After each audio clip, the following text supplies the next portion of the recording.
O que vai impactar a sua vida. Agora, no Café com Política. E a nossa entrevistada de hoje, atualmente é deputada federal pelo PCdoB, já foi deputada estadual, já foi candidata à Prefeitura de Belo Horizonte. Jô Moraes, bom dia, bem-vinda, deputada. Bom dia aos ouvintes, bom dia ao Rodrigo, a Delma, a Ana Luísa. E é muito bom a gente estar aqui trocando ideias com vocês, porque nossas ideias estão muito escassas para resolver os problemas. Quem sabe vocês, os ouvintes, nos ajudam. É isso aí, participa com a gente dessa entrevista a repórter Ana Luísa Faria, nossa repórter aqui da Super, repórter também do Caderno de Política do Jornal O Tempo. Ana Luísa, bom dia, bem-vinda. Bom dia, Rodrigo, Delma, deputada. Bom dia. Bom, deputada, eu vou começar esse bate-papo com a senhora pela participação ou pela baixa participação da mulher na política. Vou contar um bastidores aqui da produção do Super N Primeiras Notícias, que a gente estava conversando aqui entre nós ontem, estávamos falando que já com mais de um mês de rádio a gente tem enfrentado dificuldades para conseguir trazer mulheres que ocupam cargos políticos aqui. E aí a gente ficou pensando quem a gente teria, porque aí tem uma questão de agenda, enfim, para trazer até aqui, mas o fato é que a gente enfrentou dificuldade para colocar uma representante feminina aqui na nossa bancada para conversar conosco diante da baixa participação da mulher na política. O que a senhora pensa disso e o que pode ser feito para mudar essa realidade para a gente, de fato, ter mais mulher representando as próprias mulheres na política? Eu diria que você enfrentou dois problemas. Primeiro, um número muito reduzido das mulheres que têm, sobretudo, um mandato, porque houve uma redução do número de deputadas estaduais, uma redução do número de vereadoras aqui em Minas, e só ampliou o número de deputadas federais nesta última legislatura. Mas também tem a histórica chamada dupla e tripla jornada. Muitas vezes as mulheres que atuam na política, elas têm nesse período agora acumulado, não o recesso, mas uma sobrecarga da atividade familiar, que aí ele assume responsabilidade de cuidar de todas as coisas da casa que estão atrasadas, sobretudo as federais que estão no mandato, e eu acredito que também a vida cotidiana, objetiva das mulheres é mais difícil. Deputada, e como é dentro dos partidos hoje essa questão de escolher candidatas? A senhora diria que há uma baixa procura, um baixo interesse das mulheres em seus respectivos partidos de se candidatarem a cargos eletivos, ou é porque realmente elas enfrentam dificuldades de conseguir o apoio dos colegas lá dentro? Eu diria que existem dois problemas que a mulher enfrenta nesse processo. O primeiro problema é a vida cotidiana real mesmo. As mulheres, elas têm uma dificuldade muito grande, inclusive de se prepararem para falar em público, para se colocar, para fazer aquelas disputas que o mundo da política impõe do grito. Então, há uma dificuldade da mulher se preparar para a atividade política. Há uma dificuldade na vida dela, que tem que assumir enormes responsabilidades para se preparar e para participar. Há dificuldade na própria vida dos partidos. Reuniões de partido vai até 200 horas da madrugada. As mulheres, muitas vezes, mulheres jovens que participam do processo político, onde vão deixar seus filhos. Os maridos, muitas vezes, reclamam porque chega tarde de uma atividade. Então, um cotidiano tão duro, cerceador, que leva a que a mulher ela não se empodere, ela não acha que ela é capaz. Eu fiz uma disputa para o Senado, cheguei lá em Uberaba, fui abordar uma casa, e a senhora da casa disse, olha, eu só podia esperar, porque quem conversa esses assuntos é meu marido, quem decide da política. Mas ela não disse não é nenhum desprezo, ela foi muito gentil, pediu para eu entrar, tomar café, comer pão de queijo, mas na cabeça dela, assunto de política é assunto de homem. Por isso que eu diria que nós estamos agora numa disputa muito grande junto ao TSE, para que o projeto de emenda constitucional, que assegura 10% não é das vagas para disputar a candidatura, é da eleição dos eleitos, das eleitas, seja assegurado e aprovado. É a PEC 134, que já conta com o apoio do presidente do TSE e do TSE para que a gente possa efetivamente começar repetindo como está agora, nós somos 10%, e aos poucos ir crescendo. Deputada, vamos falar um pouquinho de política. Nos últimos dias ficou clara uma proximidade do PCdoB com o Rodrigo Maia. Isso, assim, como que você vê isso? Tem alguma articulação do partido para derrubar o Temer? Isso não é um pouco estranho? Olha, nós temos uma definição clara. O PCdoB se reuniu nesse último final de semana e tem como foco barrar as reformas regressivas que tiram direitos dos trabalhadores. Já se foi a reforma trabalhista e nós estamos no foco para impedir que a reforma previdenciária, que é uma tragédia humana, é uma crueldade, possa ser aprovado ou avançar. Por isso, o centro do nosso combate é a reforma. E qualquer candidato que tiver compromisso com esta agenda de reforma não será apoiado pelo PCdoB. O PCdoB tem um foco: barrar as reformas e defender as diretas já. Então, essa discussão é uma discussão que, como disse o ex-ministro Aldo, a conversa no boteco ela é muito grande, mas não existe nenhuma construção. Por quê? Porque na análise do PCdoB, Rodrigo Maia quer suceder o Temer para continuar na agenda das reformas. E nós somos radicalmente contrárias a tirar direitos. Bom, por favor, Ana. E outra coisa que eu queria abordar com a senhora é a questão do presidente Lula, né? Caso ele não esteja elegível nas eleições de 2018, como que o PSDB vai lidar, assim, com essa situação? O PCdoB, no caso. PCdoB, desculpa. Perdão. A sonoridade, às vezes, aproxima uma distância tão grande que nós temos programaticamente. Olha, o que o PCdoB entende? O PCdoB considera que nós estamos vivendo uma ameaça ao Estado Democrático de Direito, algumas medidas que são absolutamente controvertidas diante da legislação constitucional que nós temos e que defender o Estado de Direito, assegurar que o funcionamento democrático se mantenha e garantir as eleições de 2018, deve ser o centro que unifica todo mundo. Nós temos que barrar essa perseguição indiscriminada que está se dando. Então, nós defendemos o direito do presidente Lula de disputar as eleições. Isso é um foco, é parte da disputa do Estado Democrático. Agora, nós consideramos que ainda é cedo para definir a posição do PCdoB. O PCdoB está discutindo, inclusive, candidatura própria. Na última reunião do Pleno da Direção Nacional, nós colocamos isto como pauta, como um processo de discussão, que foi muito bem aceito pela grande maioria da sua direção, e colocou, olha, ainda é cedo para definir nomes, vamos apresentar à sociedade e começar um debate sobre um programa de governo para 2018. Então, nós não temos a definição clara da nossa candidatura para 2018. Agora, nós somos absolutamente defensoras do direito do Lula de disputar, porque o que está se fazendo é absolutamente uma perseguição tendenciosa. Uma vizinha minha perguntou, olha, agora a justiça vai confiscar o triplex. E quem vai entregar o triplex para a justiça? Porque não está com Lula.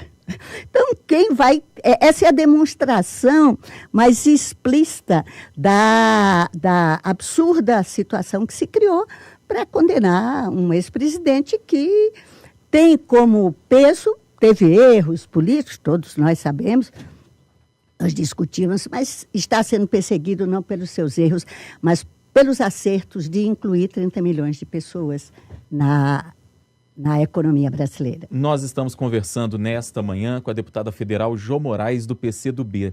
Bom, deputada, em cima dessa pergunta que a Ana Luísa acaba de fazer, se o ex-presidente Lula não puder disputar a presidência da República em função de uma condenação, de uma eventual condenação em segunda instância, na opinião da senhora, quem seria o nome que uniria as esquerdas brasileiras, ou pelo menos essa esquerda menos radical, para uma disputa? Seria o nome do ex-ministro Ciro Gomes, que se apresenta como uma alternativa? Olha, Rodrigo, nós estamos vivendo uma situação de tamanha delicadeza, de tamanha imprevisibilidade, como disse o comandante do Exército, comandante Vilas Boas, de uma situação em que o país está à deriva, que seria absolutamente precipitado você discutir nomes. O país está com uma ameaça, nós estamos vivendo um momento de deflação, 14 milhões de desempregados, várias empresas fechando. Nós temos a indústria brasileira numa retração profunda. Os avanços da inovação tecnológica que estimulam um desenvolvimento econômico mais sustentável, nós não estamos vendo isso. A ciência, e nós estamos aqui com a realização da 69ª reunião da SBPC, da Sociedade Brasileira para o Progresso da Ciência, que a primeira denúncia foi a redução dos investimentos em pesquisa. Então, nós temos que discutir o Brasil. Nós temos que ver como sair, como retomar a atividade econômica. Nós temos que fazer o que, em crises anteriores, lembra que no início do governo de Tancredo, depois do Itamar, a gente criava frentes de trabalho para responder esses problemas do desemprego. Hoje a gente põe legislações regressivas. Então, acho precipitado. O Ciro Gomes é um nome importante, é um homem que tem liderança no país, que debate um projeto nacional de desenvolvimento, que está contribuindo para que a gente construa esse debate, mas ainda é muito cedo. Discutir nome não cria ambiente para se constituir uma frente ampla de pessoas que defendam a democracia, que defendam o desenvolvimento, que defendam o emprego. Deputada João Moraes, a gente tem uma pergunta aqui de um ouvinte, o Douglas de Santa Luzia, pergunta se a senhora é a favor da cláusula de barreira. Só para o ouvinte entender, a cláusula de barreira é aquela que exige um mínimo de votos para que para definir se um partido ele tem representatividade ou não, né, no Congresso. Ele quer saber se a senhora é a favor dessa cláusula.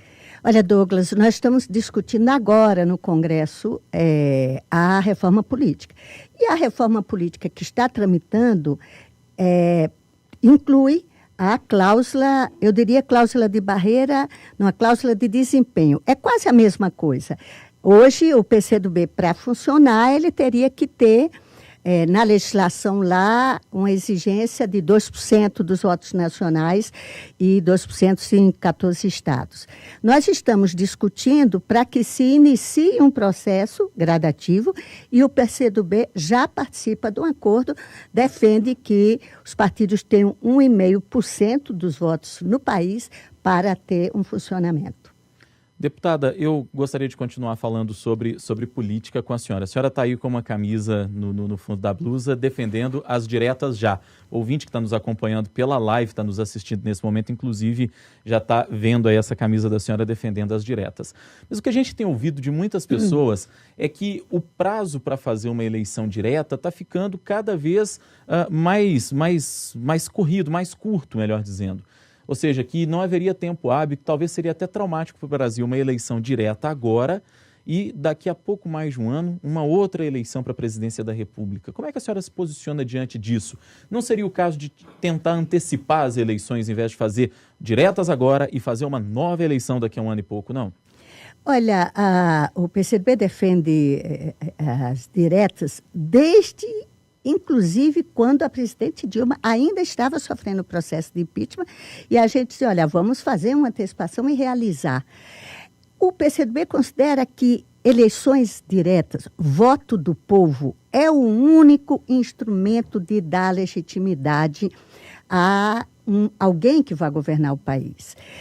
Tem um projeto que tramita na casa, e que nós achávamos que poderíamos acelerar, tanto no Senado como na Câmara, a aprovação desse projeto.